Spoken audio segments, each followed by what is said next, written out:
Hello everyone, this is Hachiri and we're in FTB Interactions. Now today's episode is going to be a little special. I went ahead and did a lot of testing on the stream, and today we're going to go over MK1 Fusion reactors. Okay? Now there's a lot of fusion reactor recipes, and basically the different tiers, what matters with the different tiers is the voltage in, obviously, but also the maximum buffer size that they can get. Okay?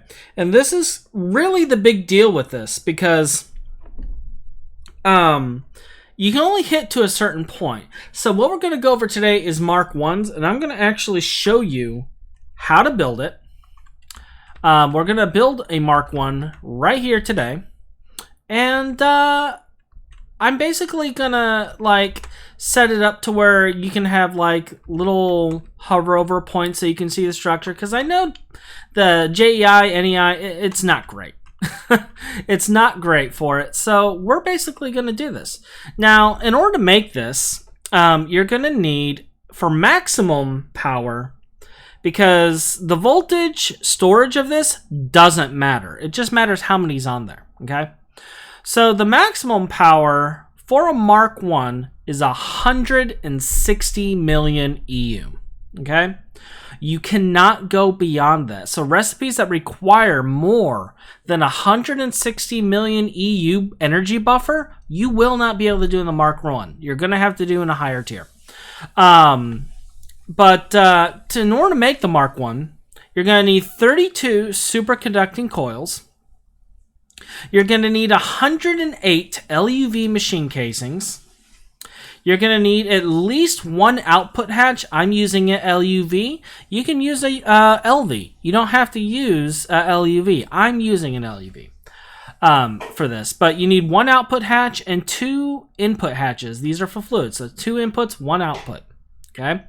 You're also going to need a minimal 1 energy input if you want the very, very lowest. Otherwise, and then the others of these would be LUV machine casings. Otherwise, you need 16 for the maximum energy bank. Okay? So you're going to need 16 energy inputs. You do not have to power all 16. You only need to power one of them, but you need at least 16. And finally, you're going to need your fusion reactor computer. Okay? Now, the bottom ring of this isn't difficult. It's fairly easy, actually. And let's see. This is 1, 2, 3, 4, 5.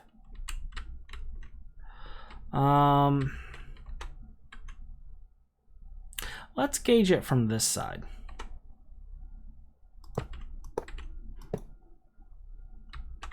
So the first string is fairly straightforward.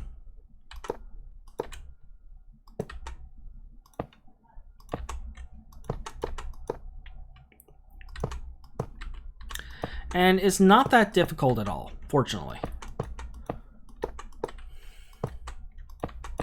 Alright, so I'm making the first string for mine out of just LEV casings. You can put inputs at any of the primary directions here, but just to see what it looks like, you have 3 on the top, then 2, 1, 2, 3. It just keeps going like that, and this is basically the top ring of what it will look like. Okay?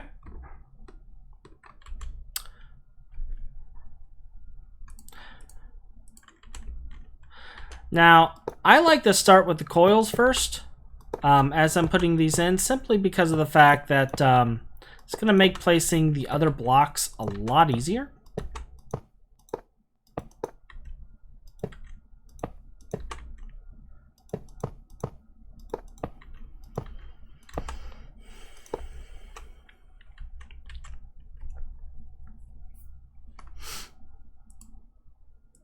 Now, the energy inputs go in the corners right here.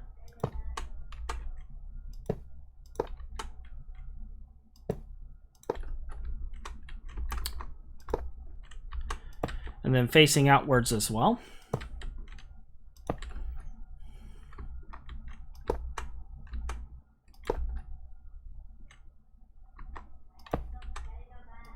All right, so that's where those go.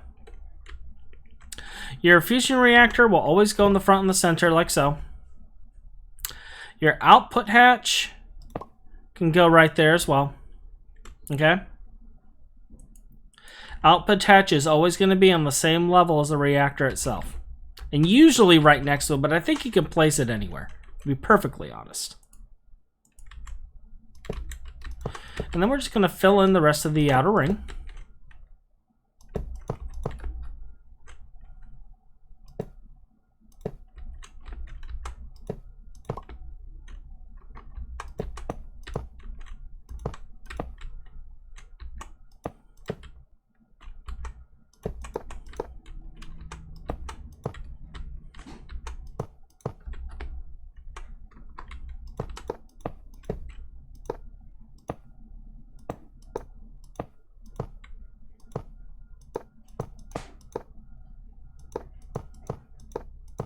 You want all of them filled out. And then this is what it will look like when it's finished.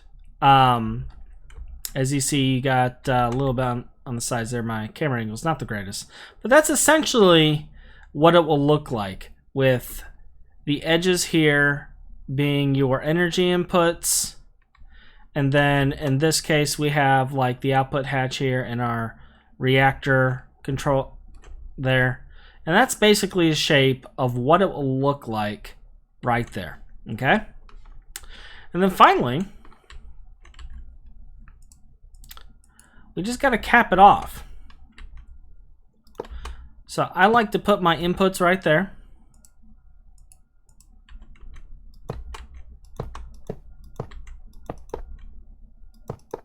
And you just cover the fusion coils here.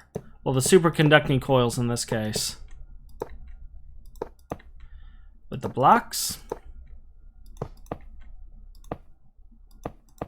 And then the multi-block will form, and you have a finished fusion reactor, okay?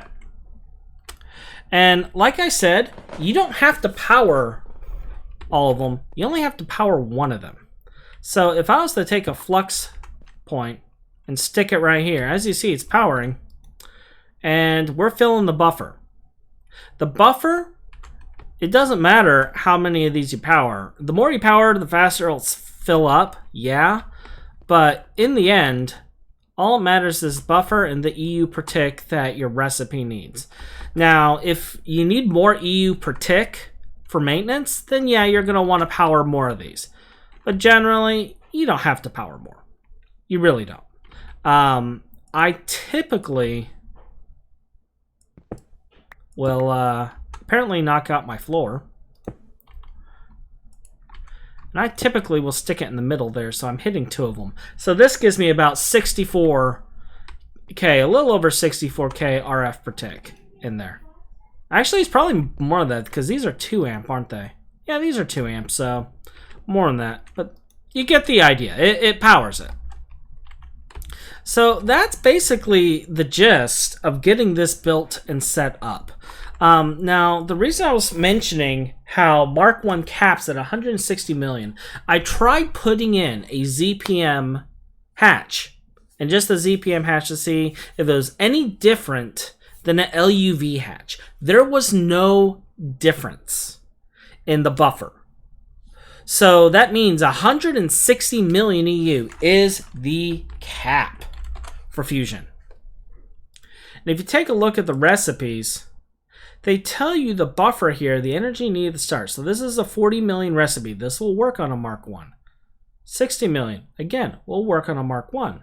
80 million will work. 180 million will not work. This is a Mark II recipe. Even though it's LUV, this is a Mark II recipe to make nitrogen plasma. Again, 360 million, Mark II recipe. 480 million.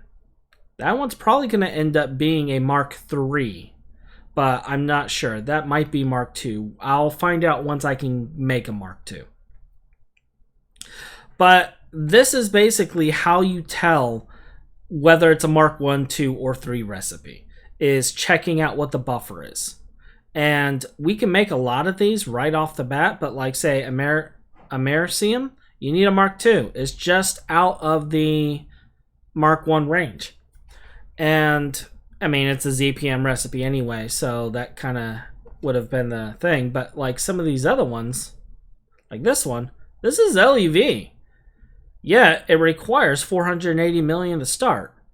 And it's probably, yeah, the processing power of this is insane. That's why they're charging, making it be so much. So yeah, that's basically fusion reactors in a nutshell.